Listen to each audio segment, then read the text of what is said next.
The NHL has announced an agreement to play games in Germany for at least the next 3 years. We'll talk about the impact that has on the league and its future of international regular season games next.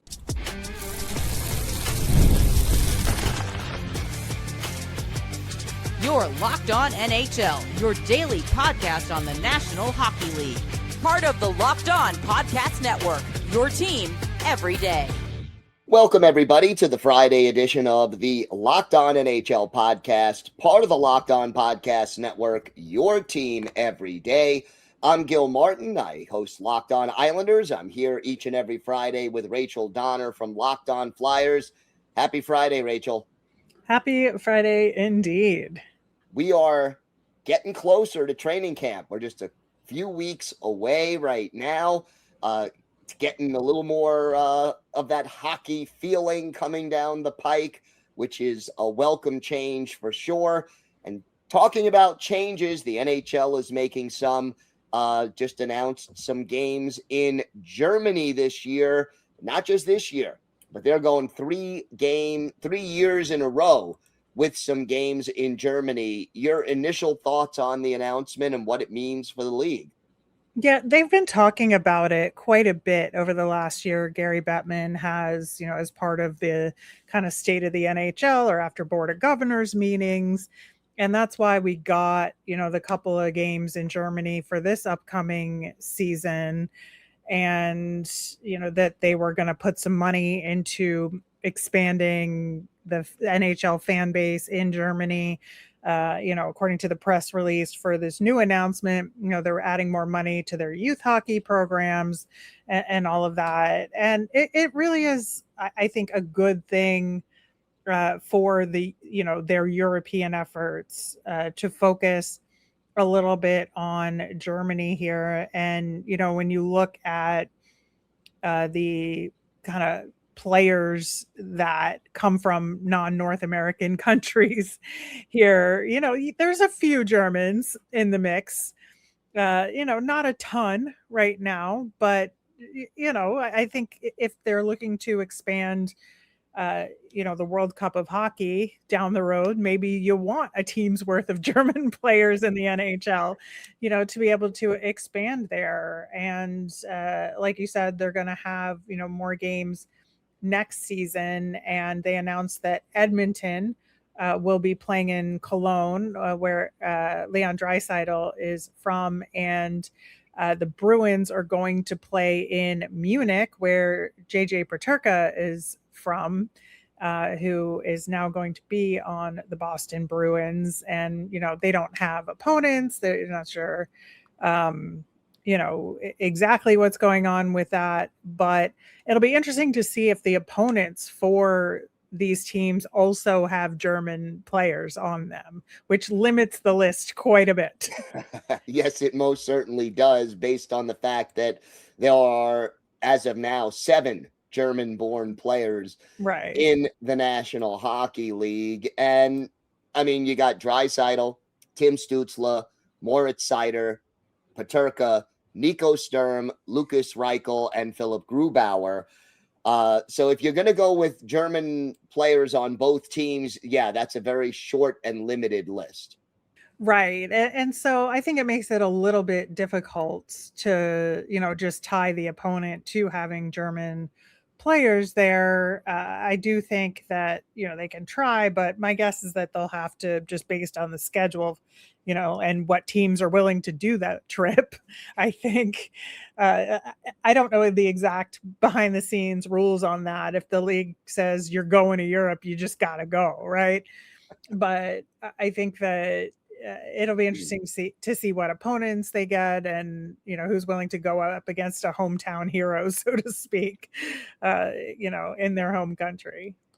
Yeah, it's kind of a interesting thing. And I have a weird feeling they'll try to get at least one other German-born player in one of those 2 cities in a year.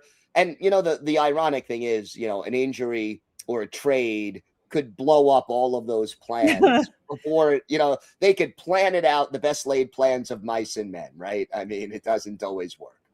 I mean, stranger things have happened, but I don't see Leon Draisaitl leaving the Edmonton Oilers No, but anytime I'm talking soon. about like the opponent. Like if Oh, they sure, try to set it up with sure. a team that has a German player, by the time the game is played, that player Right. could be injured, traded, anything could happen. But I mean, I think it's a worthwhile attempt to try to market the sport. And if you think about it, looking at Europe, I mean, Germany is one of the more populous countries in Europe. It's a bigger market than Belgium, for example, or Norway. So you're talking about a market that has a lot of untapped potential as a result. Yeah, I mean, if you look at Germany, it's like the 8th most popular country of NHL or player origins, right? But yeah, they only have 8 active players from this past year. Whereas, the other countries that they've been to, have like dozens, or, you go to Sweden, they have over 100 Swedes that played an NHL game this past season. And I think, when you're looking at the German market, it is untapped. And I do think, focusing on a single country could have some benefits from a marketing perspective, and developing the fan bases, and maybe trying to develop the fan bases beyond the teams with German players. I think that's the challenge, right? Yeah, and I think, it's almost like you're making a concentrated effort. You're planting seeds, and then you hope those seeds take root. And then, maybe you don't actually play another regular season game in Germany for another 4 or 5 years, but then you can come back and see, did that seed that you planted bear fruit? And if it did, there'll be more people excited about it, maybe more games scheduled down the road. And if it goes fully grassroots, maybe more German-born players becoming NHLers. That's not obviously going to happen in a year or two, but down the road, you can Right. create a more enthusiastic and involved hockey market in that country.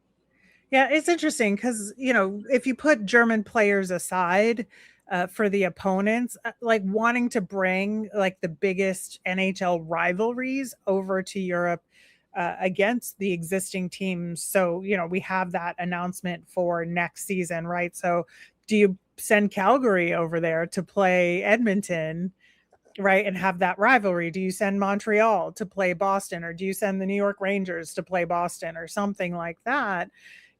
Just so that there's already the natural on ice rivalry to try and juice up the game a little bit. See, now the question then becomes, you're costing Edmonton a home game against Calgary, which they may not be so excited to give Yeah. up.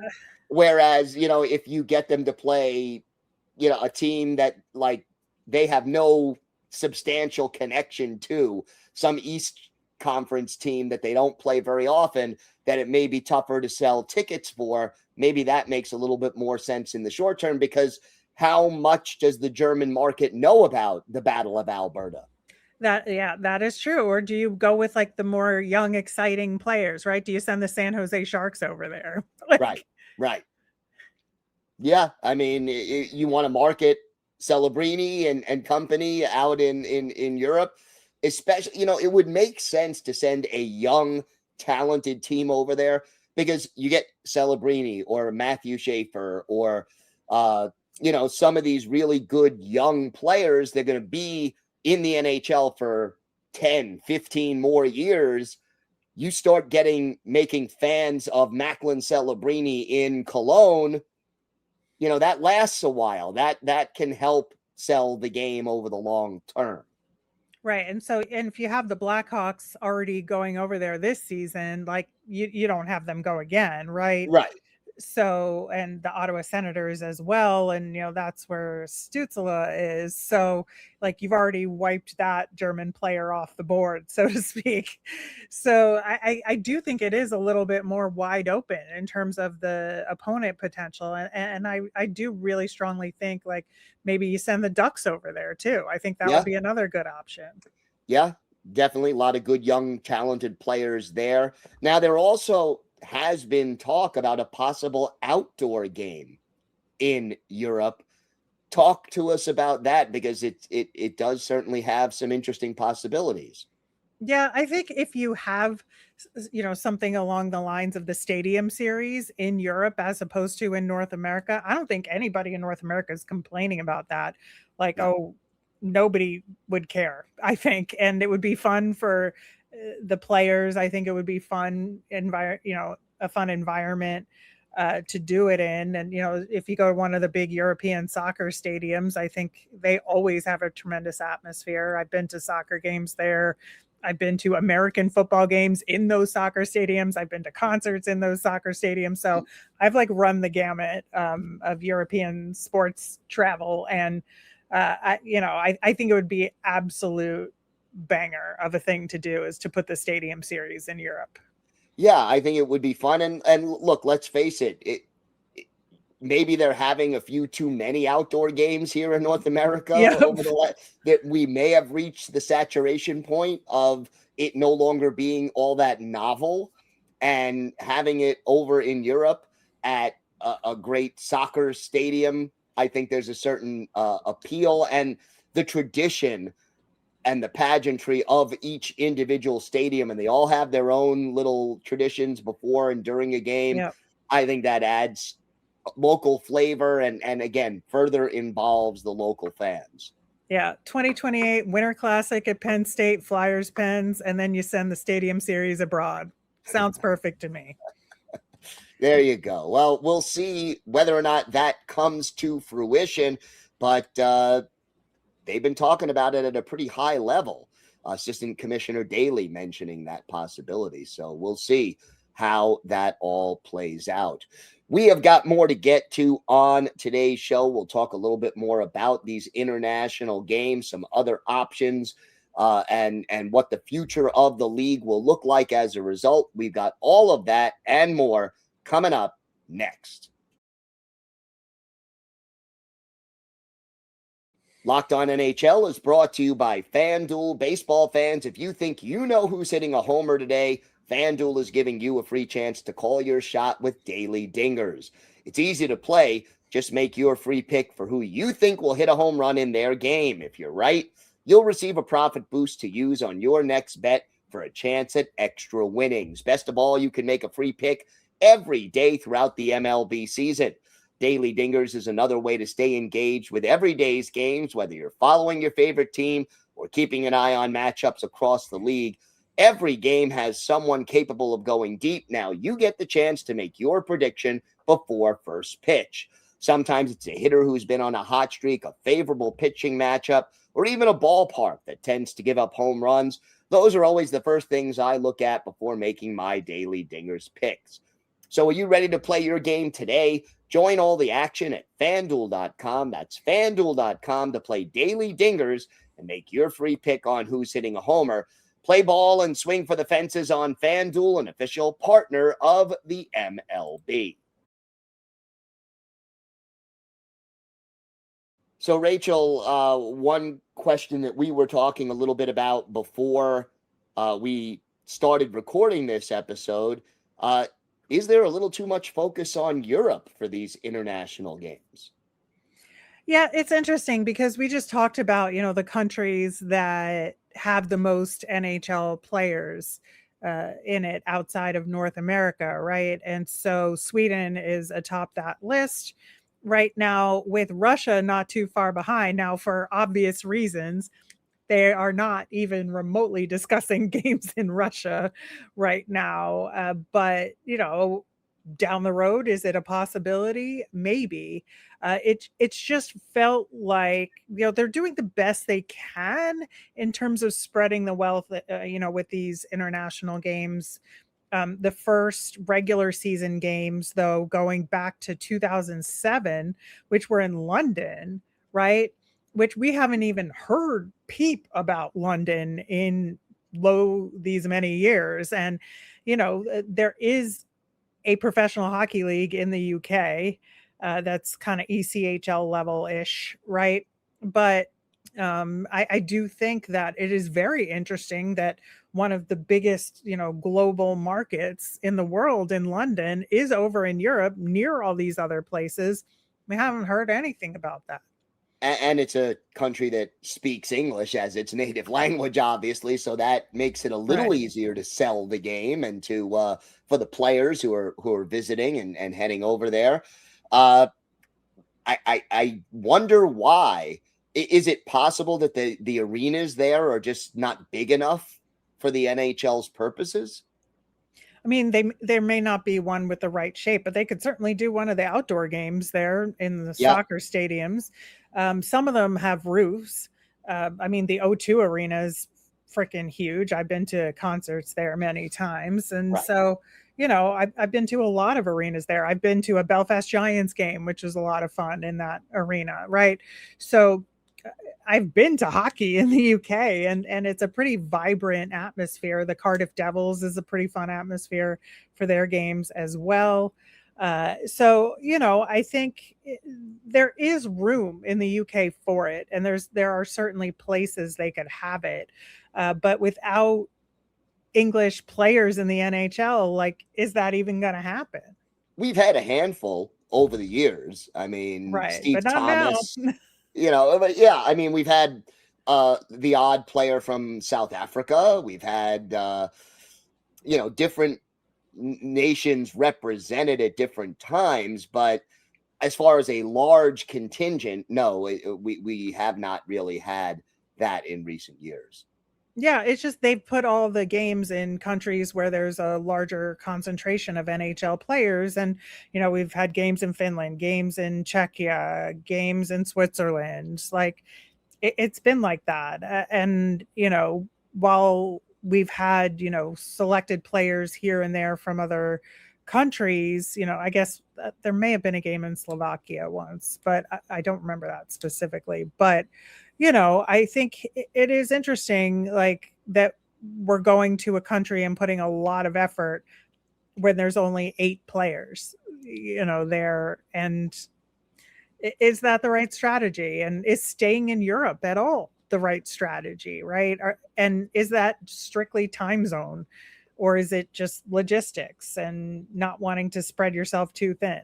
There's a lot of questions there, I think. And I think when you talk about time zones, would it be better for fans here if they played on a weekend?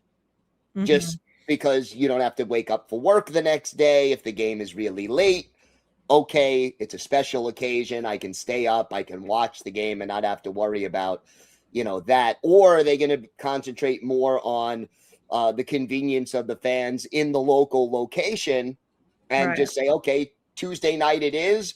This is what we're doing. The game is on at 3 a.m. New York time, and so be it. I don't know. Or 3 o'clock in the afternoon would probably be more realistic based on the way the time differences work. So I don't know, what the strategy is. If they don't do Europe, I mean, would they put a game in South Korea or Japan? What are some of the other options, and how viable are they based on both the time difference and the logistics of doing that? Well, we'll talk about that later, but I think, as far as the Europe conversation goes here, like, as an overarching strategy, I do think it's a good one, right? Because if you're gonna, like, get familiar with the markets and, start developing, like, those youth hockey programs like they're doing in Germany, and build those bridges and build those connections, you have to see it through to fruition, right? And get those additional prospects and, find those players in other countries that may not have thought of coming over to North America earlier in their development, and really integrate the training grounds for the future stars of the NHL that currently exist across Europe into the framework for the NHL conversation. I mean, I think with the rise of NIL and with the opportunities in NCAA hockey,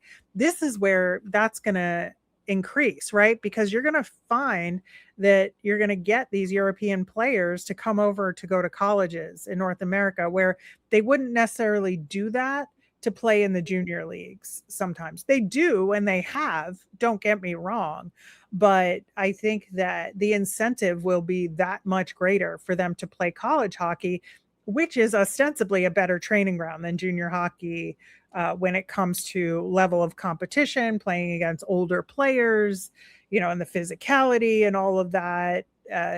But NIL could also sink college hockey. Like there's many factors here.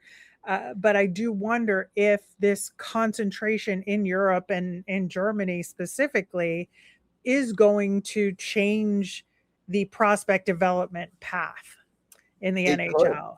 It could. And then I guess, well, again, we'll get into it later as to where they go next after 3 years in Germany. But there are a lot of possibilities on the table, not necessarily right away, but just a few years down the road that could be very interesting for the future of the NHL and how they handle international games, international teams, international competition. Right. And all of this affects the future of like Olympic hockey and of, World Cup of hockey. I mean, like we said, maybe in 6 to 8 years, we have a German team in World Cup, right?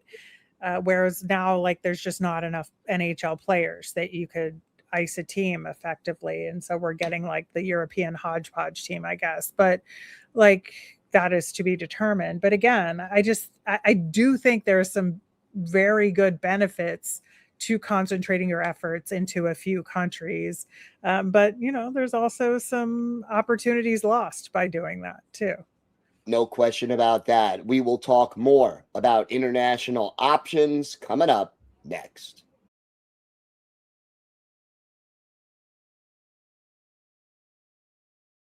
So, Rachel, what are some of the other options on the table for the NHL looking at international games? Yeah, I mean, they're being cagey about it, right? They do mention other things, and we talked about the time zone problem, right?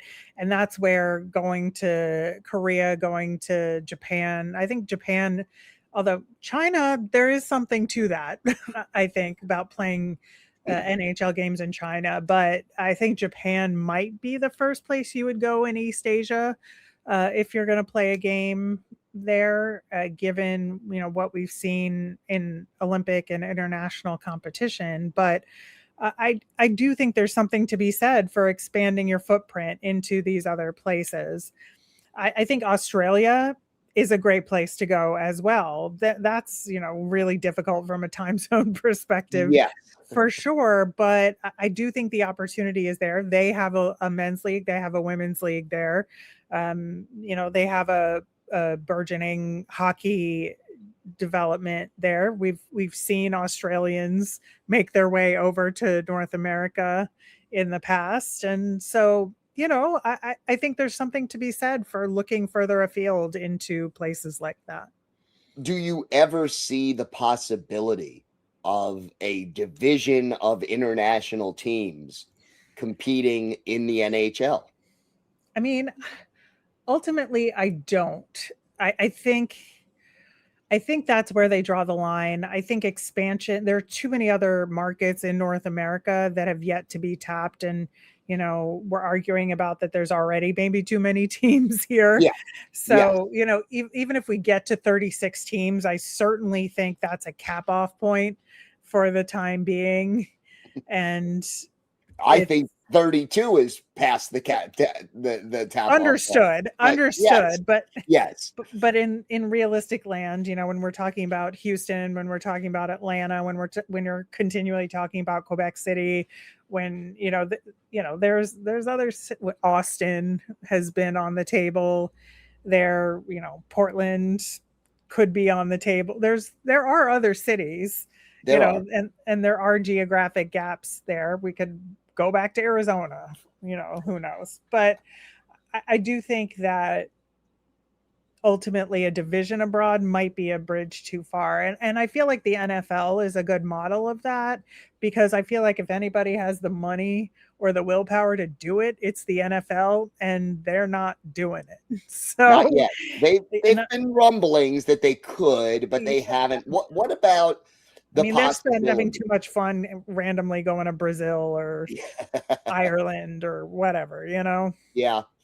What about the possibility of having a European championship team play a series against the Stanley Cup champion at some point. Yeah, I think that's the more intriguing option here, right? Is that if you have an international cup, much like there's a hockey Champions League in Europe that mirrors the soccer competition, right? And so you're the winners of the Czech League, the Swiss League, the German League, the Elite League in the UK, all of them, they have a Champions League there that they play. And, Belfast has won that in the past pretty recently. But, you could add, I mean, it would be a little bit unfair, but you could certainly do it and add the NHL or maybe even add the AHL to that mix, right? As a starter. It's like send the AHL champion to the European Champions League and see what happens. Or maybe the junior champion, the Memorial Cup winner could possibly. That's a little too much hockey for them, I think. That is a lot of hockey. It is a lot of hockey. You could send the NCAA, the AHL. There are other possibilities. I think the AHL is the appropriate because it's the right age range, right? It's adults, adult professionals, and that's what you want. Yeah, I could see that, and I could see that being something that would get a certain amount of attention. I mean, they have the World Championships with teams, players from teams that are not in the playoffs. It would kind of be fun to see a championship team from the AHL go up against some of the better teams internationally. How motivated would the players be, though, I guess is part of the question. Well, and that's why to me the AHL winner seems like a good answer here, right? Because I think that kind of team would be motivated, right? They get to continue playing hockey. It's a really great opportunity to showcase their skills to maybe get NHL level time the following year.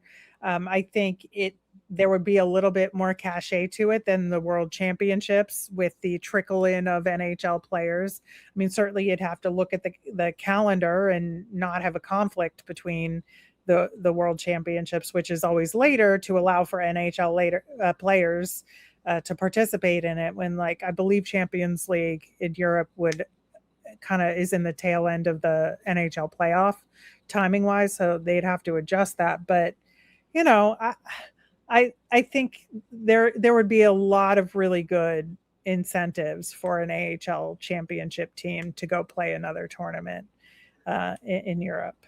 Now, something that did happen. Or an AHL All-Star team, let's say. Right. An AHL All-Star team is another possibility. And then there are players who are more or less volunteering for or nominated for it. Another possibility that we did see back in the 70s, for example, the World Hockey Association, which was a competing league with the NHL, actually had European teams come to North America and play games that counted in the regular season standings against WHA teams. Could you see something like that happening in the NHL or in the AHL for that matter? That I don't know. I think it gets dicey when it's non-league players. You can't really have that count. It has to be head to head. It makes more sense. Although, again, it does add a certain dimension of excitement, I guess, to that possibility, to the game. In the dog days of February, maybe that's not a bad time to have a team come over and play a few games. Whether they would count or not, maybe a different story. But there are a lot of possibilities out there for international flavor and international competition. And, between the World Cup of Hockey and playing games overseas, the NHL is really taking that exploration to another level. And I get the feeling they're not done yet. Oh, absolutely. I mean, I'm excited to see the possibilities, right? And, maybe they do take a step back from Europe. They feel like they've kind of saturated that market. I mean, I guess France is still there too, that we haven't really talked about, but maybe there is a move to go into Asia or a move to go to Australia that could just add a new dimension to all this. We shall see. It'll be an interesting thing to chart over the next few years, but the NHL concentrating on Germany for right now. that is going to do it for us today. Don't forget that I will be back on Monday interviewing 3 of our local hosts about the biggest stories from around the NHL. We're here every day, Monday through Friday, bringing you the stories that matter most with the local experts you know and love from Locked On. Also, Locked On NHL Game Night, previewing all 32 teams right now. So hit the like button and subscribe to Locked On NHL so you never miss an episode. Thank you so much for watching and listening. I'm Gil Martin. She's Rachel Donner. Have a great weekend, everyone, and we'll see you on Monday.